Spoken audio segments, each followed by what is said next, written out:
What's going on, everybody? Welcome to Bucco's Locker. Subscribe to the channel, like the channel, share all the videos. Don't forget to hit the notification bell icon to notify you on all new videos that's posted on this channel. Shouts out to all the Pirates and Sea Bandits. Yeah, you know what we do. We in this thing. We'll give everybody a second to get on inside here.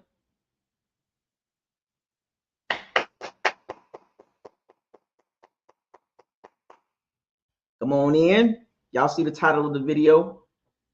Man, this is more news, huh? More bad news. But we're going to talk about that in these next 20 to 30 minutes. I need y'all to get in here fair and square because I'm about to get started.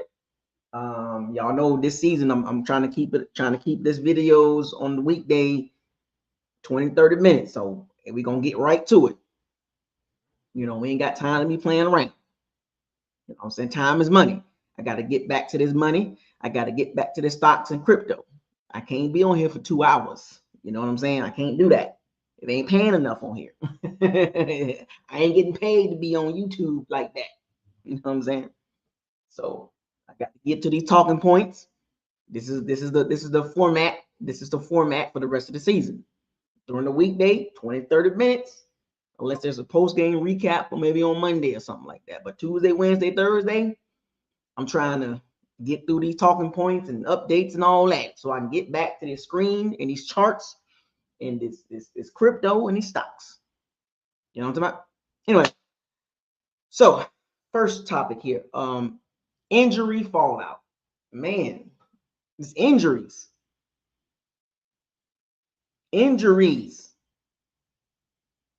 What did I tell y'all about injuries? Injuries are no joke. Shout out to Packers fan, Tony Lee, Rip, Bob for Christ, Quinton, Archie Boy, and everybody up in here. I see y'all. You know what I'm saying? You tell me. You tell me. So yeah. Every team around the NFL has injuries, major injuries, mid-level injuries, minor injuries. Like Joe Burrow, he's out and all that. So you got to figure out a way to win. You got to figure out a way through these injuries, right? The Bucs are battle tested. We went through this last year with injuries, right? So the Bucs are battle tested. So you can't use the crutch of, well, we got guys hurt. I understand that. But the Bucs are battle tested for this. They're built for this, right? Top 5 roster, you know. Top 5 roster according to some of you Bucs fans. So they're built for this. You know what I'm saying? So it's unfortunate, you know what I'm saying? But the injury to Cody Mauch is who I'm referring to.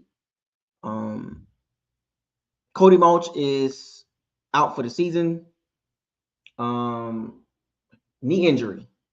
I don't know the details of it, but it was a knee injury. He played the whole game with that injury. Now that's a dog. Now Cody Mauch, you know, he's not an elite guard or nothing like that, but he's a solid guard. And playing through a knee injury like that, and then after the game you out for the season, that's a dog. Y'all want to talk about we ain't got no dogs on the team? Well, Cody Mauch is a dog. Cody Mauch is a dog. You know what I'm saying? He's a dog. You know, shout out to Cody Mauch. Get well soon, man. That impacts the run and pass protection. You know, I think Dan Freeney from the Bills practice squad got called up. You know, Barton's at left tackle, Bredesen at center, Michael Jordan at left guard, Heck at right tackle. You know, Luke Goedeke's out. Cody Mauch is out. You know, then Bredesen's going to play center. You know, Mike Jordan is going to play left guard, and Barton's going to play left tackle. You know what I'm saying? Like, that's what it is. You know what I'm saying? Like, the O-line shuffling, injury fallout. It's bad. You know, and you know we're missing some pieces on offense. You know, and some defense. We got one major injury, but offensively, Wirfs, Mauch, Luke Goedeke, you know, I mean, Godwin, Mack. I mean, you know, who's next? You know, this is where the depth is. This is where the depth is tested. Kevin Colbert, the O-line coach, has done a great job with the Bucs. Going to have to lean on the running game more. When you bring in new linemen and try to get some cohesion, the easiest thing to do is to run the ball. To run the ball, get the guys in sync.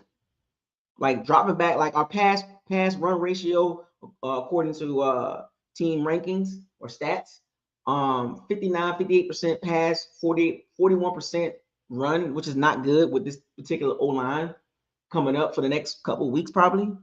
But we'll see what Kevin Colbert and Josh Gazar do in trying to protect Baker, because Baker got hit quite a bit. The Texans, like I told y'all, the Texans did beat the Bucs up. They beat them up pretty good. When you get done playing teams like the Texans and the 49ers, the Ravens, you tend the Broncos, you tend to get beat up. Injuries and all that. Baker nicked up a little bit. We'll talk about it in a little bit. But offensive adjustments, how can Baker can adapt. That's a good thing about Baker. Baker can adapt behind a patchwork O-line. I think he'll do a fine job. I'm not saying he's going to be like, 400-yard passing, but he'll be able to figure out something and get us through this game. Lead the team on the field. And it's Todd Bowles' job to lead the team off the field. Preparation. Preparation prevents poor performance, right? But Baker should be able to adapt. He's a very adaptable quarterback. Been in some bad situations, some great situations, some meh situations. So that's a good thing. Rachaad White, Bucky Irvin, their role will increase now. Now that we have a banged up O-line, you got to protect Baker. So you'll see a lot of screen passes, a lot of that. The clapping, the check downs. Screen pass, jet sweeps. Stuff like you'll see a lot more of that to try to like prevent the drop back, throw the ball 38-40 times a game. And I think hopefully Josh Gazar do a good job and increase the run rate up to about 55%, 45% passing, like a 55-45 run pass ratio for this week. And the pressure's there, but I think we'll find Cade Otton, got to step up, as far as the short passing game. Emeka might be, he's probably gonna play, but he's gonna play hurt. So we need Cade Otton to step up. Cade Otton, I think he got like 3 catches for 27 yards for the season. Like I said, I know a lot of people was kind of big on Cade Otton and all that stuff like that. I was never huge on Cade Otton. I thought he was a bottom 15 tight end, bottom 10-ish. Like he's probably in that 18 to 22 range. The Bucs did not address that position. Another position that the Bucs refused to address with higher talent. Devin Cope, hopefully, I thought he was going to break through. Payne Durham's a blocking tight end and things like that. What up, Big Buck? Zach Jarvis, what's up, man? Tony Lee, I know they got to step up. Zach Jarvis, what's up, man? But we'll see that the strategy defensively for the Bucs. Tyrod Taylor. He is taking Justin Fields' place. I don't think Justin Fields is a good quarterback, in my opinion. I think he's like below average. I think he's in that 20 to 30 range, 20 to 32 range. I don't even think I would say 25 to 32. I think there's a few backups better than Justin Fields, to be honest with you. You know what I'm saying? Like no disrespect to Justin Fields, but before he got hurt, I mean, he was 3 for 11 for 27 yards in the fourth quarter. Like, what are y'all doing there? I don't even know what Aaron Glenn sees in Justin Fields. I think Tyrod Taylor do a better job than Justin Fields, in my opinion. But we'll see about that. The Bucs defense got to step up, and help out. Limited participation. Tristan Wirfs, of course, Chris Godwin, Haason Reddick, shoulder, SirVocea Dennis, ankle. Did not practice. Emeka, groin, hip injury. He was being taped up on the sideline. Baker Mayfield, toe and foot, full participation. So the Bucs are banged up after the Texans game. These first 2 weeks, the Bucs have dealt with some pretty tough defenses. You know what I'm saying? Like, yeah, I know we got Elijah Simmons, Dan Freeney, but those guys, like, look, we can't put too much pressure on Elijah Simmons, Elijah Roberts, Elijah Simmons, Elijah Roberts. We can't put too much pressure on those guys. I mean, because those guys, they were back. They're like third string guys. You know what I'm saying? Like, whatever they can give us, that'd be great. But it's a reason why they're like not even second string really, or they was in a practice squad kind of situation. Like Dan Freeney on the O-line. Like those guys are not. Those guys are emergency fill-ins. So we can't expect emergency fill-ins to do a high-level job. So there will be some growing pains with the defensive rotation. You know, Greg Gaines will step up, and the thing about Greg Gaines, I think he's probably better in spot duty than full-time. Like his snaps, Greg Gaines and Elijah Roberts will increase, but they're better off in their role of getting like maybe 15, 20 snaps a game. But when the snap counts increase for guys like Greg Gaines and Elijah Roberts and Elijah Simmons, that's when you see the talent difference. You know what I'm saying? That's when you see the flaws and the lack of depth, right? So we'll see what those guys do, Dan Freeney and things like that, right? But we can't expect too much for those guys. You know, we got to be easy on them, right? But we'll see, right? We'll see. But can the Bucs survive the storm?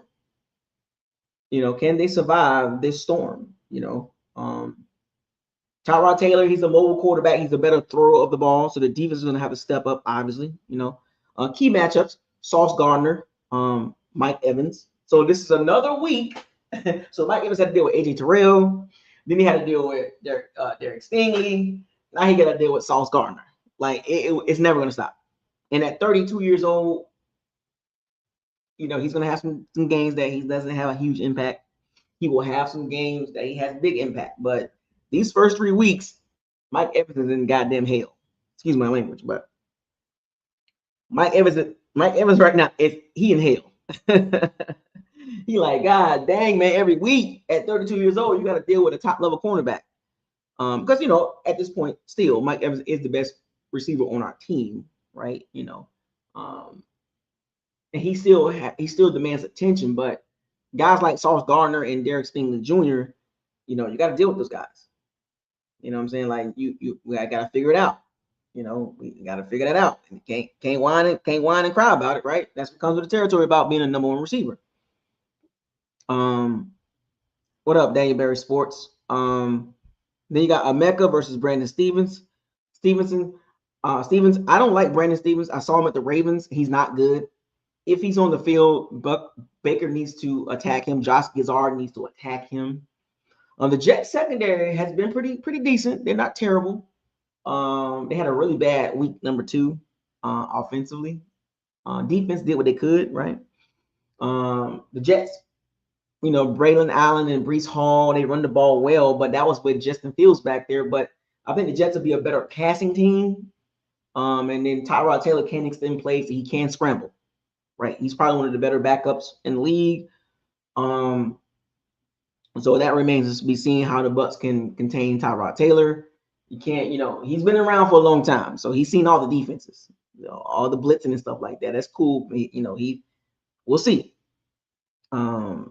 But on the flip side, you know, well, not the flip side, but the Bucs D-line versus the Jets run game, the Bucs D-line should do a good job containing Breece Hall and Braden Allen. We're not going to have the disruptive presence of Calijah Kancey, but Greg Gaines and Elijah Roberts and Elijah Simmons should hold up, because that's the Bucs motto. You know, like I said, run defense, I never really questioned that too much, but yeah, it's kind of skewed because teams throw the ball out on the Bucs. But the Bucs run defense is pretty solid as long as Vita out there, right? So we should be able to contain Breece Hall and Braden Allen and Tyrod Taylor. We don't want them running around for 150 yards total. You know what I'm saying? But the Jets offensively, they struggled. 154 total yards against the Bills. And Tyrod Taylor's gonna have to make something happen. You know what I'm saying? Bucs Life, all caps. So try to keep the Jets under 100 yards rushing total. Not let Tyrod Taylor scramble around, because he will. He's a good scrambler, right? So, you know, Tyrod's like the blitz. You know, sometimes we have these. Look, this is one of those trap games, you know, because we got the Eagles after this, right? We don't want this to be a WTF. This is one of them. Quinton Brown. We don't want this to be the WTF game. Like out of the blue, just like what is going on with the Bucs? Could the injuries catch up to the Bucs? Of course, but we should be able to beat teams like the Jets. The Jets are not good. You know, Aaron Glenn's trying to rebuild that team. But this is one of those games where it's like, what is going on? Like, what's happening? Like, why is this happening? Right? Hashtag why? You know, it got that funny feel, injuries and things like that. And all of a sudden, we look up, the Jets up 17-0 in the second quarter. We don't want to see that as Bucs fans. We want to get out of this game healthy, of course, and also come out of this game with a dub, be 3-0, going into a big matchup against the Eagles. That's what we want to see.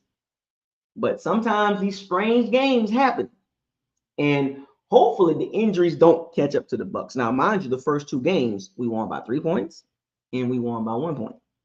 Right? So do the math. The Bucs have scored a total of 43 points, have allowed 39 points. I'm sorry. Yeah. Scored a total of 43 points and allowed 39 points. The margin of error is very slim for the Bucs.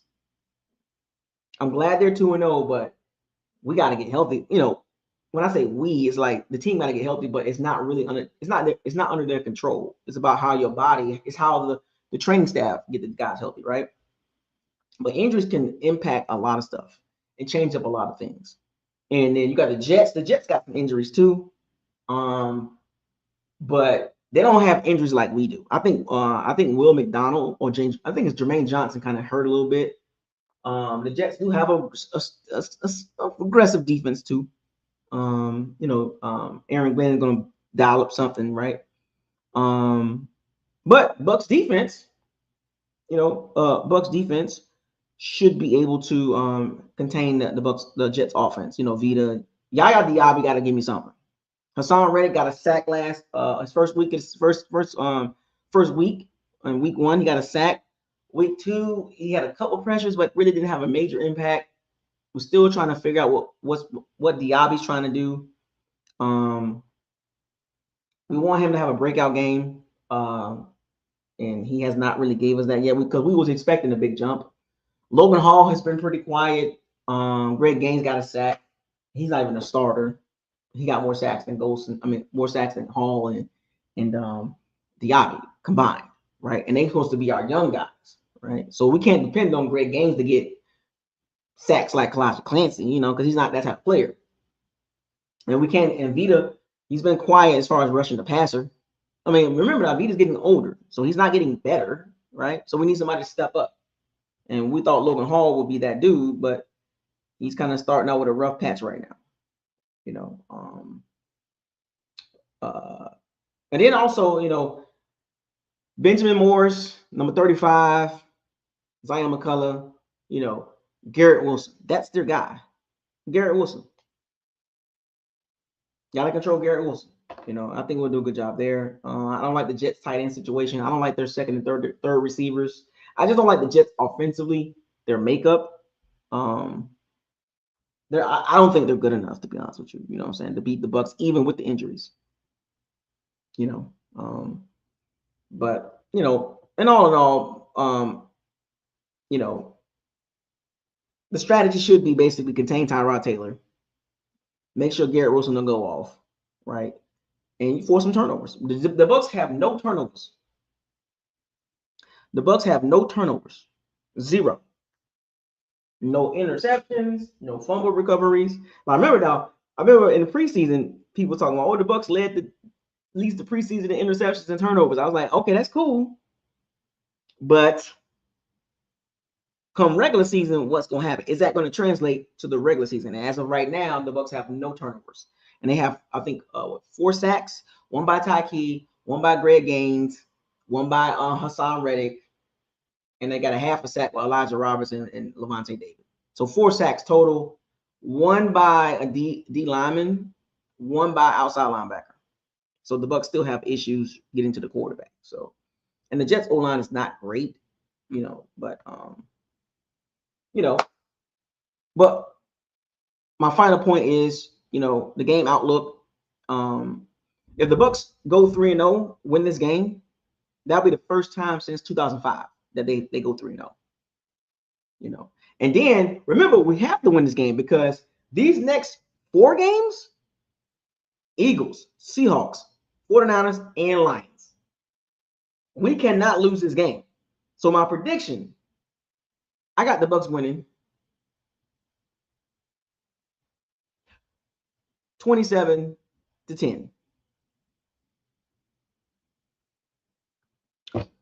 You tell me what you think. You tell me what your prediction will be.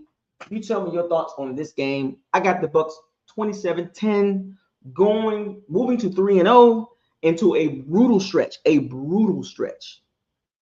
Eagles, Seahawks are tough now. 49ers and Lions. We got to have this game. Can I have a WTF game? Well, with that being said, all my Pirates and Sea Bandits, shouts out to you. Thank you for joining this episode of Buckles Vodka. Subscribe to the channel, like the channel, and share all the videos. And don't forget to hit the notification bell icon to notify you on all new videos that's posted on this channel. With that being said, fire those cannons, seize the day, raise the flag. Hashtag battle tested. Hashtag no excuses. Hashtag why. Hashtag what are we doing? Hashtag trenches matter. Hashtag injuries. Hashtag probability versus possibility. Hashtag don't get mad at me. I don't play the game. I just talk about it. And I got more hashtags too, but you get my point. Hashtag facts over feelings. Bucs O-line signing out. I'm gone. I'll holler at y'all. Enjoy the rest of your day.